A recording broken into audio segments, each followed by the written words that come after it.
industrial accidents, ancient solving poisoners, crime, poison chemical prevention. spills. This is Toxic History. Pharmacist Varun Vora is a clinical toxicology consultant and senior director with the Michigan Poison and Drug Information Center and associate professor at the Wayne State University School of Medicine in Detroit, Michigan. Hey everyone, I'm here to talk about the L'Affaire Lafarge, or the Lafarge Affair, and a glimpse into forensic toxicology's first brush in the spotlight. I have no disclosures.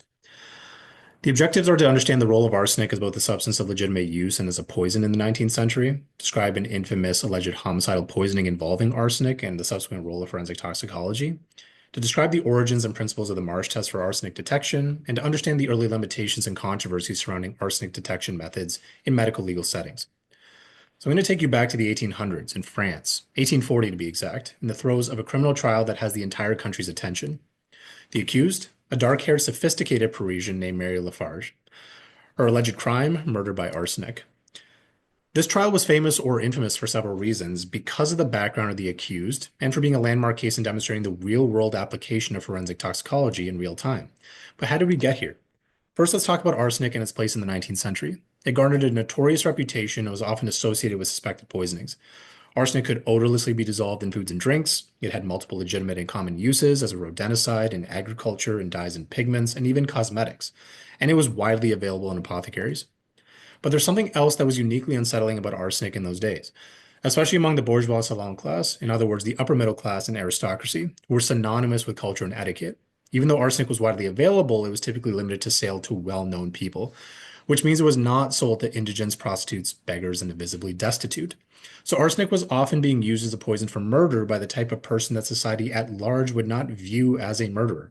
This helps at least in part contextualize arsenic's monikers as the inheritance powder or the king of poisons. Marie Lafarge was born Marie Capel in upper-class privilege, with her extended family tree including diplomats, barons, secretary generals, and decorated military officers. So you could say Marie was on track to leading a safe, comfortable, and wealthy life. But then came a fork in the road type moment in Marie's life. Her parents died unexpectedly within a few years of one another, and so an 18-year-old Marie was shipped off to live with one of her aunts. Marie's aunt and uncle were playing matchmaker to find Marie a husband. They eventually found a suitor, an owner of an iron forge. His name was Charles Lafarge, a 28-year-old, who apparently owned one of the finest and largest estates in Limousin. Charles lived in a grand manor called Le Glandier within a large park with spectacular views. And let's just say Charles did not make a good first impression, but still he was wealthy and could provide Marie a comfortable life. And so they were married in a small ceremony and set off back to his home. During the journey back, Marie reportedly saw a different side of Charles, a brutish and uncouth side, one with disdain for the upper social class Parisians. It didn't take long for Marie to realize he wasn't the gentleman he had portrayed. It also turned out Charles Lafarge wasn't a wealthy ironmaster. He was in significant debt and broke. His estate was falling apart, and the house itself was crumbling due to water damage, mold, and rat infestation. Marie felt deceived and now found herself stuck in a marriage, and on top of it, had in-laws who were not exactly the most welcoming and were skeptical of her privileged Parisian pedigree. Marie wrote to her friends back in Paris about her experience about the misery and deceit that she felt. She also wrote a note to her husband pleading for release from the marriage, offering up her belongings, anything she could do to get out, even entertaining the thought of death. Unexpectedly, Charles took Marie's plea in stride and had a thoughtful response, asking her to wait before making any rash decisions. And he was apologetic for the state of the home and promised to address the repairs. So the relationship between the two apparently improved after this. Oh, and another thing, he also mentioned he unfortunately could not release her from the marriage because he really needed that dowry. Charles went to Paris for business, and Marie reportedly thinks it would be romantic to send Charles a portrait of herself along with a baked cake. And Charles receives the package and eats the cake. Not long after, Charles becomes violently ill. A physician visited him in Paris and concluded that his GI symptoms were consistent with cholera. So now when Charles eventually was well enough to return home, he'd be looked after by his mother and sister, and the family physician came by and corroborated the cholera diagnosis. Now, here's where it gets interesting. So 2 days prior, Marie had written a note to an apothecary or druggist saying, or asking for arsenic to address the rat infestation at the home. Marie was reportedly by her husband's side every day, and he complained that the noise of the rats under the floors and in the ceilings made it hard for him to sleep. Apparently, the arsenic Marie procured wasn't doing the job, so she sent for more arsenic. Try as they did, the family's care was not helping, and Charles was not improving. The whole thing didn't sit well with Charles's family, thinking that whatever Marie was feeding Charles had tiny undissolved white specks in it, claiming it was arsenic. The family physician wasn't convinced and then said Instead, said it might be parts of the ceiling plaster that were falling into the food. Charles's family still thought it was arsenic. They would boil food samples and try to see if they could smell garlic, obviously a very inexact science. Regardless, they kept Marie away from Charles and his food as much as they could. The family called another physician to get another opinion, but before he could arrive, Charles was dead. They say you poisoned him, that you put arsenic in his chicken broth, Marie was told by one of the house members that she trusted. According to Marie's memoirs, she was stunned. Yes, she did put something in his soup, but claimed it was acacia gum that she kept in a box, and she took it herself for health purposes. It was too late, though. Charles's family was convinced Marie had poisoned Charles, and the local magistrate was notified, who questioned the household and accepted samples of foods and drinks and Marie's box of powder that were to be tested. A servant came forward confessing that he buried a bag of arsenic in the garden and that he was instructed to do so by Marie. And lo and behold, the magistrate's men found a bag of powder in the garden. Local experts tried analyzing the food samples and Charles's stomach contents using older and outdated methods. They did isolate a yellow precipitate upon testing the chicken broth and in some eggnog that Charles had drank. Regardless, Marie was arrested and found herself being escorted to a Parisian prison. Now, Marie was at the gravesite of her deceased husband, and she looked like she was dressed for a funeral. Instead, she was there as part of her trial for Charles's murder. Charles's body was going to be exhumed in what would be the jumping-off point for a thrilling court case. Charles's body had decomposed extensively. His remains were described as paste instead of flesh, and scientists had to apparently scoop his remains into containers for further lab testing. The local scientists attempted to detect arsenic in Charles's body, but their methods used old-fashioned techniques. The judge wanted the latest in scientific developments to be applied. Some of the trial's greatest complications came from the local scientists' attempts to use these latest advances in forensics. This was the Marsh test, invented by the chemist John Marsh in 1836, which offered a method to detect arsenic that would unambiguously prove its existence, at least visually, in front of a jury. The judge specifically wanted the Marsh test in court for all to see, performed by professional chemists with little to no chance for technical error. The Marsh test's actual chemistry was not overly complex, but there were certain technical nuances that made it deceptively challenging. Then you have the French chemists who were reading about the Marsh test who'd never actually performed it before. So who was the man behind the method? So James Marsh was a Scottish chemist who was initially tasked with trying to detect arsenic in the case of John Bottle, who was accused of murdering his grandfather by stirring arsenic into his coffee. He tested both the coffee and the grandfather's remains using hydrogen sulfide that would produce yellow arsenious sulfide, which could be reduced into a yellow precipitate. The problem was that the test was pretty reliable with liquid, but not so with organic matter. So Marsh was able to detect arsenic in the coffee, but not the stomach contents. The coffee evidence did not translate to anything significant. The jury ruled that the suspect was innocent. Turns out years later, the suspect, John Bottle, admitted to killing his grandfather with arsenic, which didn't sit well with Marsh. So in 1836, Marsh refined his methods and created what we now know as the Marsh test. An arsenic sample would be placed in a flask with arsenic-free zinc and sulfuric acid. If the sample contained arsenic, arsine was produced, and this was then decomposed into hydrogen and arsenic, which formed a thin black metallic film on a porcelain plate. Apart from providing visual proof, the Marsh test was so sensitive that it could detect minute traces of arsenic, which would have gone unnoticed using the older testing methods. Now, the trial was dramatic to say the least and drew a lot of public media and media attention. Marie was a glamorous woman of noble birth who was raised in all the right social circles in Paris, which made her very compelling. The only pieces of evidence at that point, though, were local experts detected arsenic in the food and drink samples. Although there were signs of potential probable cause, it was all circumstantial evidence that didn't prove Marie was a murderer.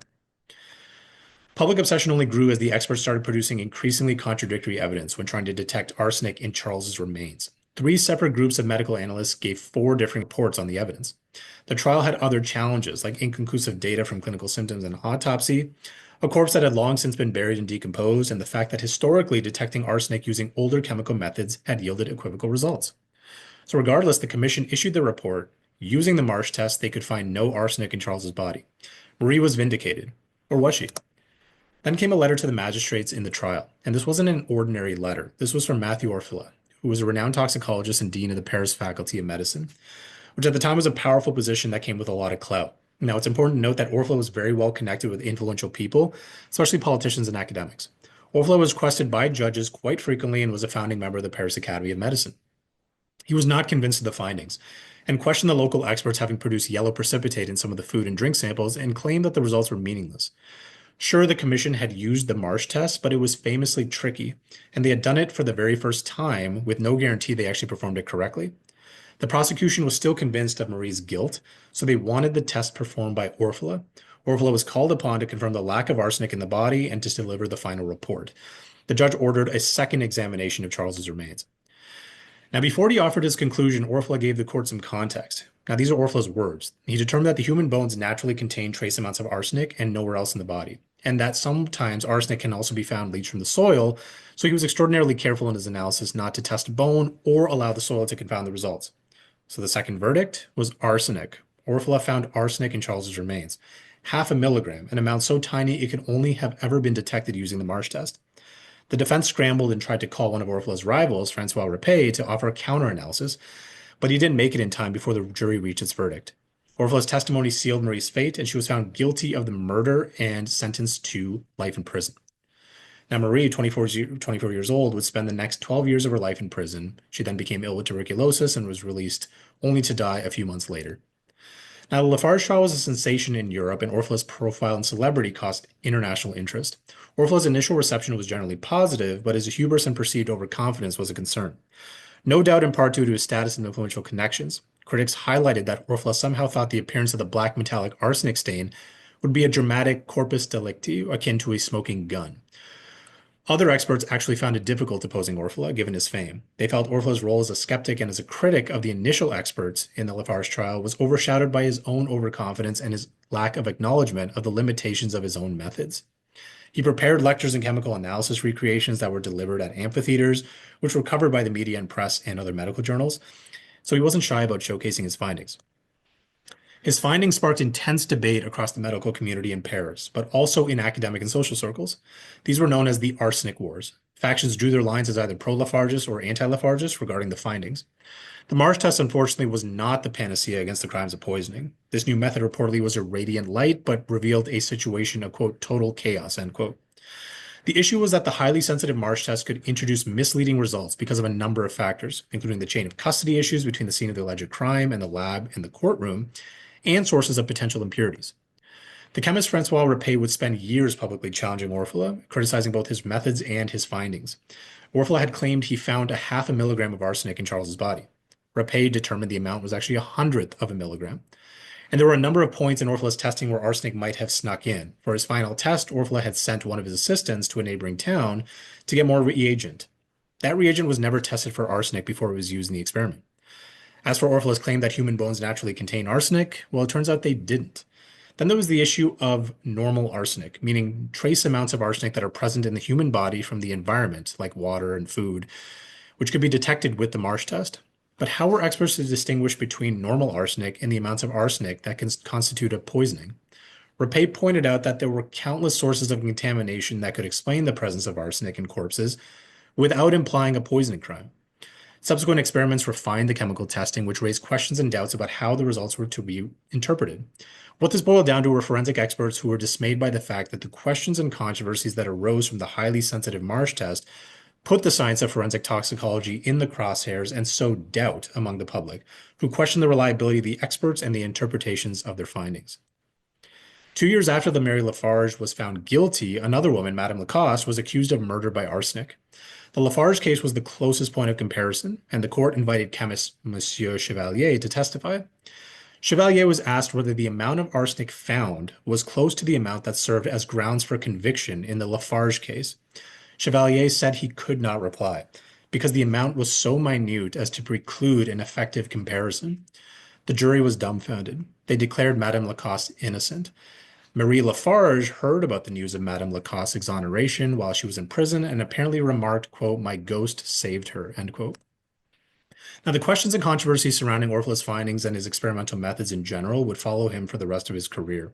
There were questions about the credibility of his methods and the interpretations using the highly sensitive chemical tests, which eventually led him to rarely accept court requests in the final decade of his career. He eventually realized that the sensitivity of the Marsh test was a double-edged sword.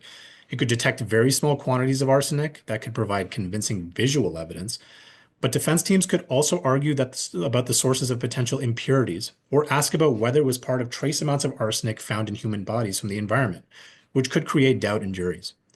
Then take into account how widespread arsenic was for various uses at the time, which added another layer of complexity. Regardless, his contribution still had long-lasting effects. His research still had merit and was far from being junk science in the courtrooms.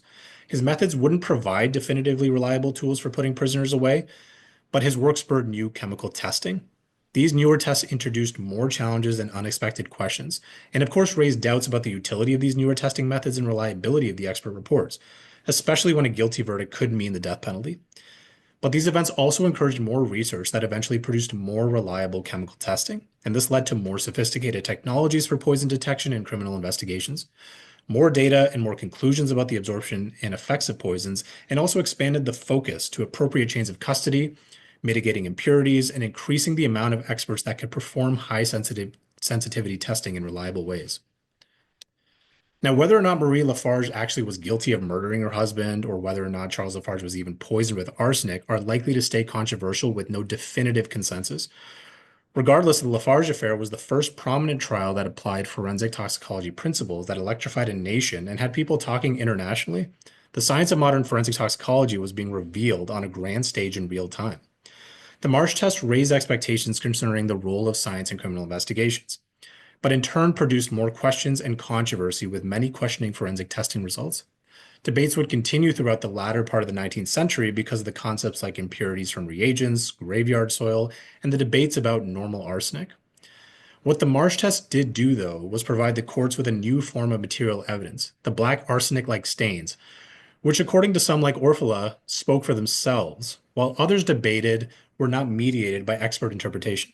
These experts called for a return to more traditional sources of toxicological knowledge, like clinical observations, and looking for consistencies with anatomical and pathological data.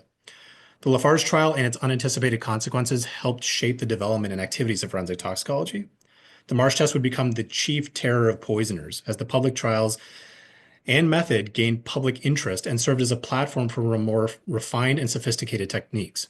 These would uncover crimes that previously would have gone undetected, and eventually led to a significant decline in the use of arsenic for murder.